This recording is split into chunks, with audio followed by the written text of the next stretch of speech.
Welcome back to the channel. This game continues the Tigran Petrosian Memorial in which Nigel was playing in. His opponent was Levon E- Eolian in Armenian IM.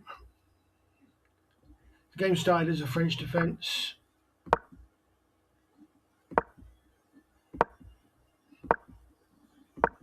and the winner of a variation, a quite sharp variation.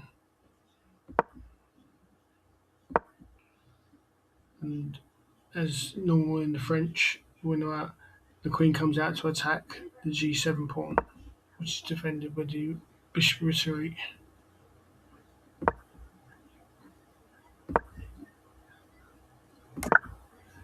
And this actually veers from the book slightly in the fact that it's come out of theory. So black hits the bishop, which retreats to e3. The bishop comes out to try and trade itself for the quite good white bishop on f1.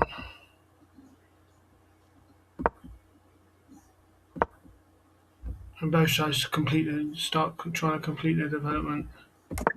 Here Nigel decides to castle queenside, maybe to get away from the pawn storm on the king side, but I think h5 hitting the queen would have been a better option, gaining the tempo and stopping the stopping the progress of the h4 pawn.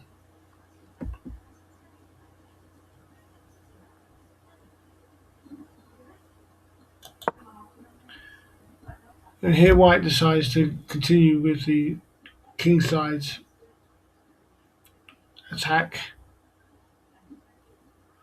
I think maybe h5 in this position would have been better, trying to fix the black pawns. And after something like this, I think white will let a very nice position. He's fixed the black pawns, and the king on the on b8 looks a bit airy. That was he played knight to g3, and Nigel duly traded the good white square bishop on f1, and continues to get his king into safety.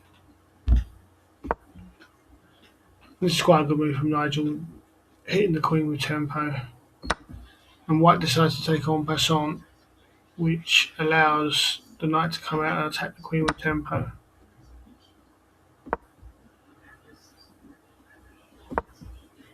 And now black's pieces are getting much more active. He's got quite a nice position now.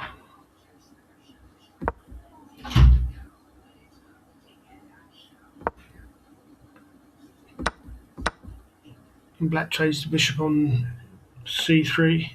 He's got quite a nice position. He's equalised comfortably.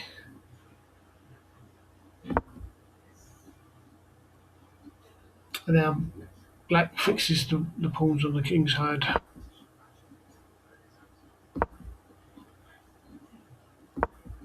And that's threatening the e6 pawn, but obviously black's going to jump into f5 with the knight. Very nice outpost for it.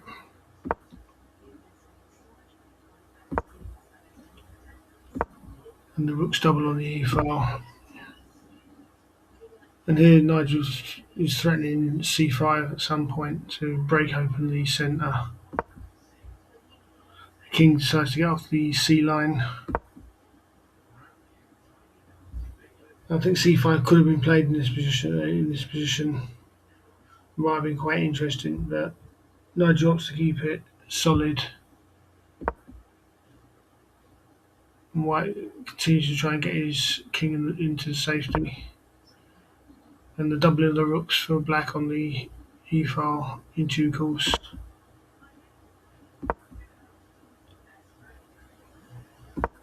I think here's the first mistake of the game. This allows Nigel's next move, knight to g4, which hits the bishop obviously and gives the knight a very nice output post.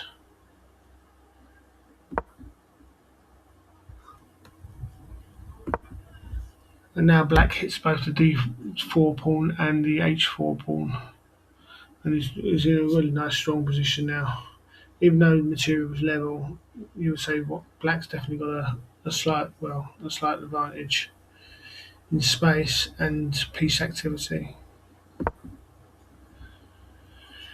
So white comes back to double the rooks again, and that actually was threatening knight takes uh, d5 in some lines. As if black did try and take one of the pawns, knight takes d5 with an option as a c6 just to reinforce the centre and protect the d5 pawn. And here Nigel decides to take the pawn on h4, but I think a stronger move would have been knight takes f2.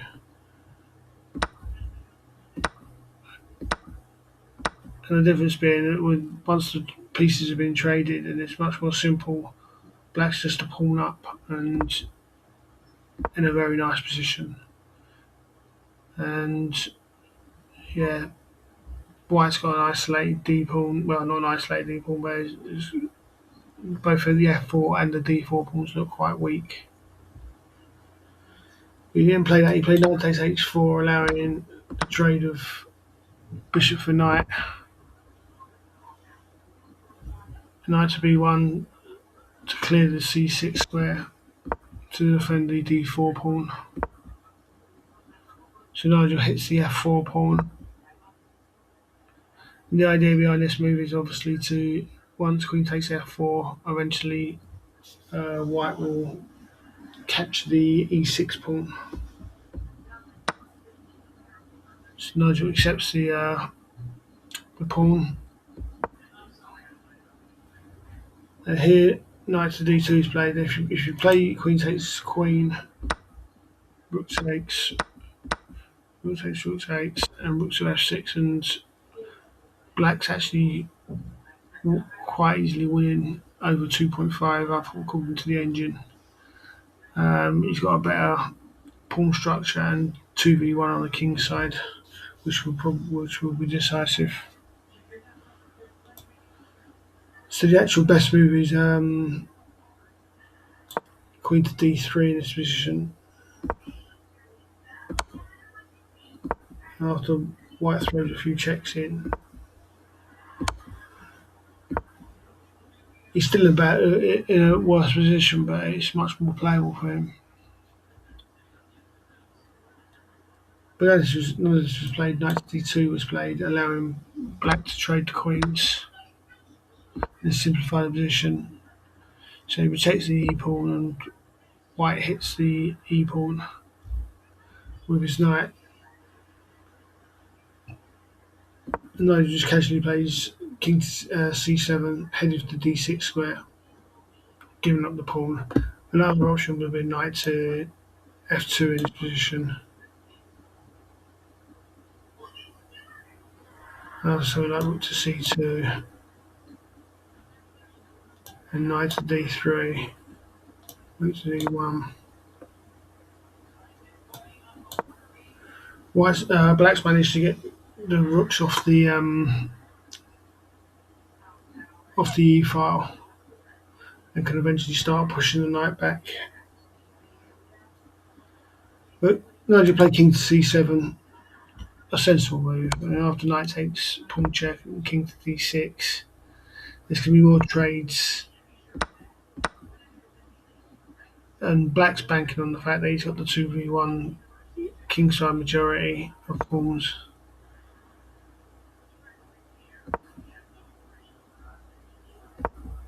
Offering another trade, which obviously white declines.